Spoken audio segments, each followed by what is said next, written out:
Since yesterday, a missing 5-year-old boy with autism has sadly been found dead in a pond more than 13 hours after he went missing. This all happened in Waldorf, Maryland. Jacqueline Quinn is in studio. Jackie's been following the developments overnight. And Jackie, we understand the child's body was found not far from his home.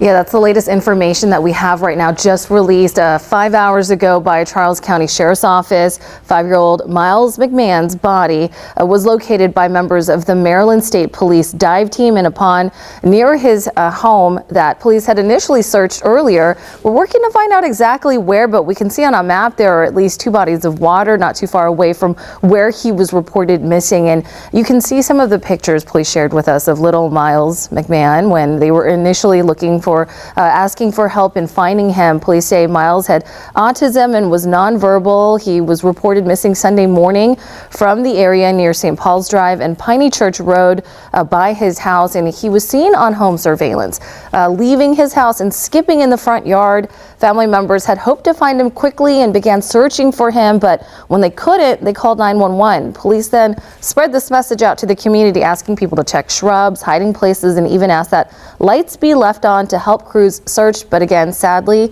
Miles was located in a body of water not too far away from his home that dive teams initially worked in. It took another team later in the day to find Miles. The Charles County Sheriff's Office say their thoughts are with Miles's family during this difficult time and ask everyone to keep his family in their thoughts and prayers. And we've covered a number of cases where a nonverbal child or a child with autism has gone missing. And experts tell us the first thing parents or caretakers should do is call police for help as soon as a child is missing. They know some parents or people are afraid they'll get in trouble, but they say generally they won't. Allison. Just a really sad story. Jackie, thank you so much. You're welcome. As the family deals with this tragedy, police are urging all families with an autistic family member to be careful around bodies of water. Police say drowning is the #1 cause of premature death for those on the autism spectrum. And I want to share something else that I found. According to the Autism Society of Florida, many people with autism, they're drawn to water because of the multisensory experience it provides. Of course, our thoughts go out to this family during this extremely difficult time.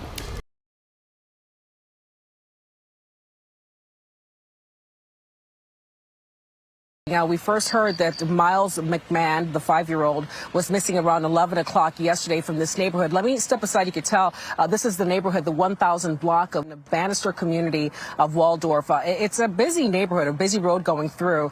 So that young boy was last seen outside of his home. Security camera. You're watching your child 1 minute and the next they've vanished. For families of children with autism, this nightmare scenario happens with terrifying frequency. When 5-year-old Miles McMahon disappeared from his Maryland home wearing only a red t-shirt, his family immediately knew the danger, especially with a pond nearby. Despite police helicopters, drones, search dogs, and community volunteers, Miles became the second autistic child in the D.C. area since July to be found dead in water.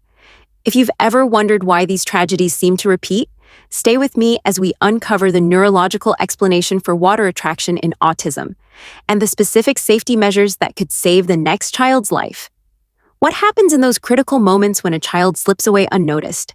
For Miles McMahon's family, this question haunts their every waking moment.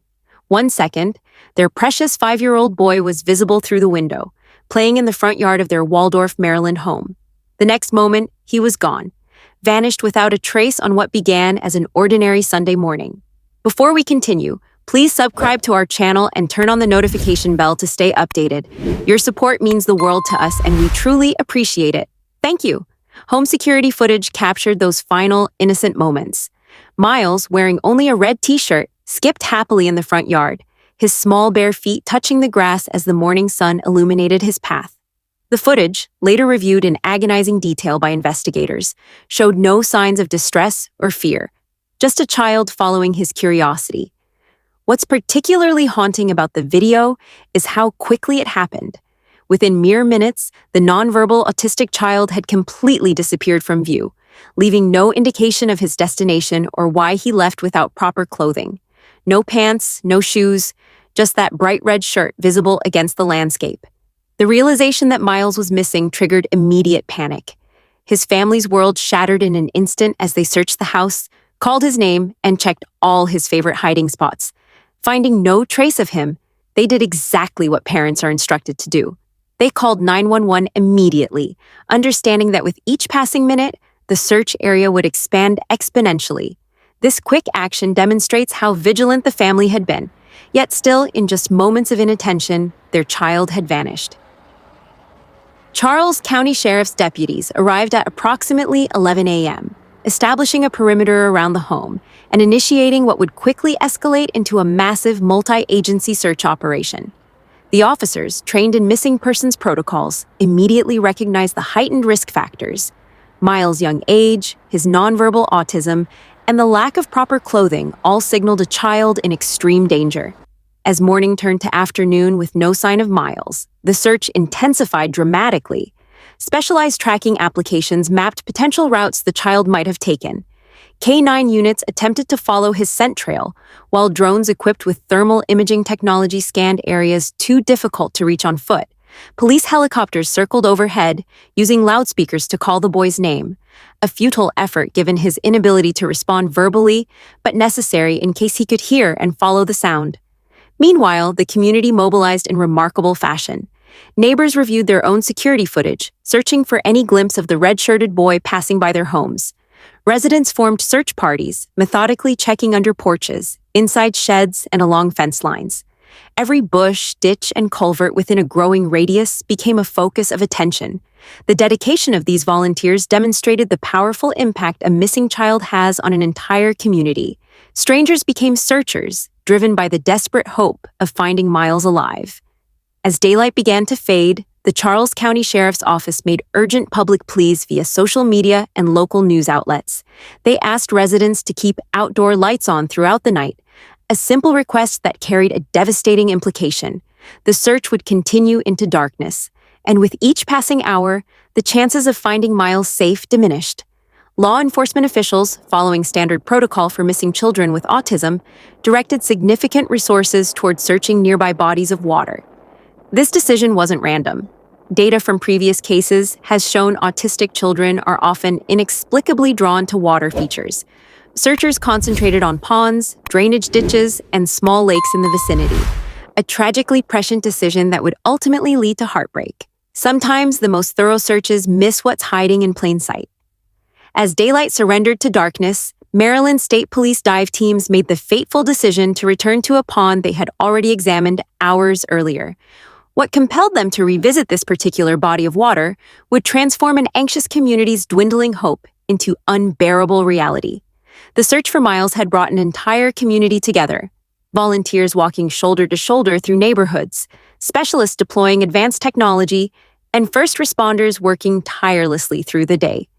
But as midnight approached, specialized divers silently slipped back into the murky waters near the McMahon home. The pond, previously searched without success, concealed its devastating secret until this second attempt. Just after midnight Monday, the community's collective prayer for a miracle shattered.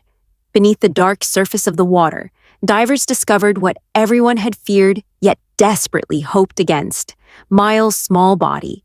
The innocent 5-year-old who had skipped away from home had somehow found his way to the very danger that statistics warned of. More heartbreaking still was the realization that he had remained undetected during the initial search of this same pond, a tragic oversight that would haunt searchers for years to come. The discovery marked the end of a frantic search operation, but the beginning of a community's grief. First responders, many of whom were parents themselves, struggled to process the emotional weight of finding the child they had hoped to rescue. The Charles County Sheriff's Office captured this shared anguish in their official statement. "We are heartbroken along with Miles's family and all of you. Please keep Miles and his family in your thoughts and prayers, as well as all first responders and all of those who assisted." By morning, the pond where Miles was found transformed into a makeshift memorial. Community members, many who had never met the boy or his family, arrived with armfuls of flowers, colorful balloons, and teddy bears. These tokens of remembrance accumulated throughout the day, physical manifestations of a neighborhood's collective sorrow for a child they now mourned as their own. Ashley Ulrich, whose daughter had attended elementary school with Miles, stood quietly near the growing memorial. "I tossed and turned last night, just praying for a better outcome," she shared, her voice breaking. "But when I saw the news, around 1 o'clock this morning, the least I could do is come pay my respects. Her sleepless night mirrored countless others throughout the community, all hoping against hope that Miles would somehow be found safely. In the face of unimaginable grief, Miles's grandparents demonstrated remarkable grace. Rather than retreating completely into their private anguish, they reached out with words of gratitude for everyone who had participated in the search. This simple act of acknowledgement revealed how essential community support becomes when processing such profound loss, strangers uniting to carry a small portion of an unbearable burden. For neighbor Dale Hughes, Miles' story cut deeper than mere community solidarity. It hits close to home for me, just simply because I have a 5-year-old child that's nonverbal autistic, Hughes explained. And so, I wanted to at least show my support, at least help out, because if it was me and my family, I would want the same thing. His words captured the terrifying recognition many parents felt, that this tragedy could have just as easily befallen their own children. The parallels that haunted Dale Hughes weren't coincidental. Miles was actually the second autistic child found dead in a local pond since July, part of a pattern so consistent that specialists consider water bodies the single greatest environmental threat to children with autism. Behind this recurring tragedy lies a neurological mystery that creates a deadly fascination most parents never see coming until it's too late. Statistics from the National Autism Association reveal a terrifying reality. Children with autism are 160 times more likely to die from drowning than their neurotypical peers. This isn't just a slight increase in risk, it's a staggering disparity that transforms ordinary neighborhood ponds into potential death traps for these vulnerable children. What makes water so irresistible to children like Miles? The answer lies in the unique neurological wiring of the autistic brain. Autism Speaks researchers have documented a powerful, almost magnetic attraction to water bodies that many parents and caregivers simply don't understand until tragedy strikes. This isn't mere curiosity, it's a neurological pull that can override all other instincts, even self-preservation. The perfect storm of danger emerges when this water attraction combines with a behavior clinically termed elopement, the tendency of autistic children to wander away from safe environments. Unlike typical childhood wandering, autistic elopement often has a specific target. In too many cases, the nearest body of water. Parents describe turning their backs for mere seconds, only to discover their child has somehow unlocked doors, slipped through windows, or found pathways to water that seemed impossible to navigate.